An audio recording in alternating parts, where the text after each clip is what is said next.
আমি ঠিক যেইভাবে আজকে রুই মাছের কারি বানিয়েছিলাম, আপনারাও বাড়িতে যদি একই রকমভাবে বানান তাহলে সত্যি বলছি খেতে খুব সুন্দর হবে।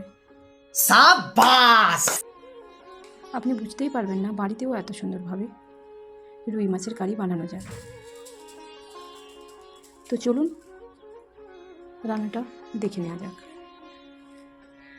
প্রথমে আমি এখানে 4 পিস মতো বড় সাইজের রুই মাছের পিস নিয়ে নিয়েছি। এরপর ওর মধ্যে পরিমাণ মতো লবণ, হলুদ গুঁড়ো দিয়ে ভালো করে মাখিয়ে নেব।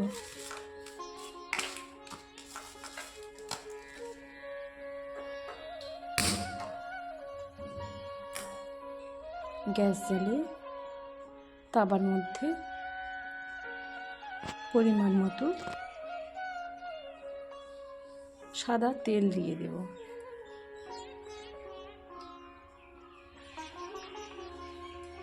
আপনারা চাইলে এখানে সর্ষের তেলও অ্যাড করতে পারেন, আমি এখানে সাদা তেল দিয়েছি। এরপর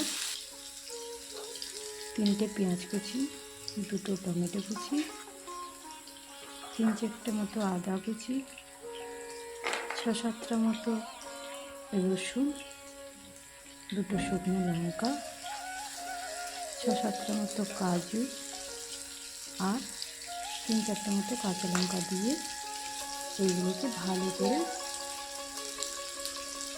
ভেজে নেব। 1 চামচ জিরে দিয়ে আবার কিছু সময় ভেজে নেব।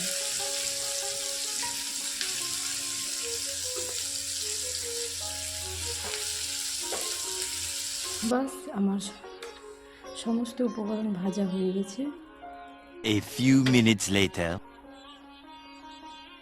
এবার একটা কড়াইতে আমি আবার বেশ কিছুটা সাদা তেল দিয়ে এক করে মাছগুলো ছেড়ে দেব। মাছগুলো যখন ঠিক লাল লাল হয়ে একদম কড়া কড়া হয়ে ভাজা হয়ে যাবে, ঠিক ওই সময় মাছগুলো এক এক করে নাড়িয়ে নেব। এরপর কড়াইতে সর্ষের তেল দিয়ে ওর মধ্যে 1 চামচ হিং, 1 চামচ কালো জিরে আর কয়েকটা কারি পাতা দিয়ে ভালো করে ভেজে নেব। এখন ভাজা হয়ে গেছে। ওই ভেজে রাখা মশলাটা আমি পেস্ট করে নিয়েছি। এবার এই মশলাটা ঢেলে দেব।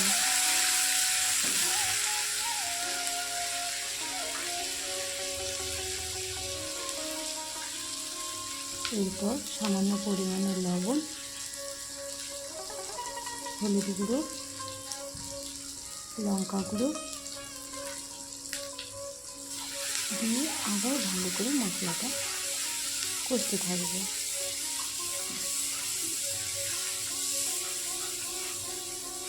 মশলাটা আমার সুন্দরভাবে কালার ছেড়ে দিয়েছে। এবার আমি ঝোলের জন্য পরিমাণ মতো জল দিয়ে দিই।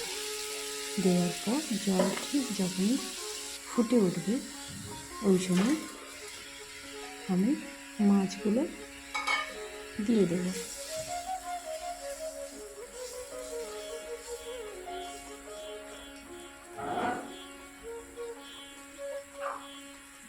এরপর উপর থেকে আমি ধনেপাতা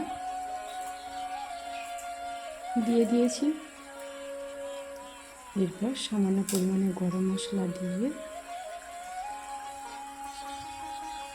আবার একটু সময় মাছগুলো উল্টে পাল্টে দিয়ে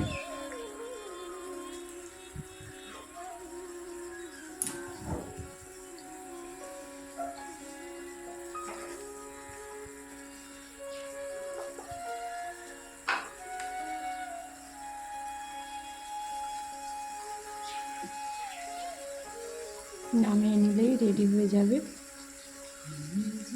রুই মাছের কারি। গরম গরম ভাতের সঙ্গে দুপুরে আনন্দ করেই খান।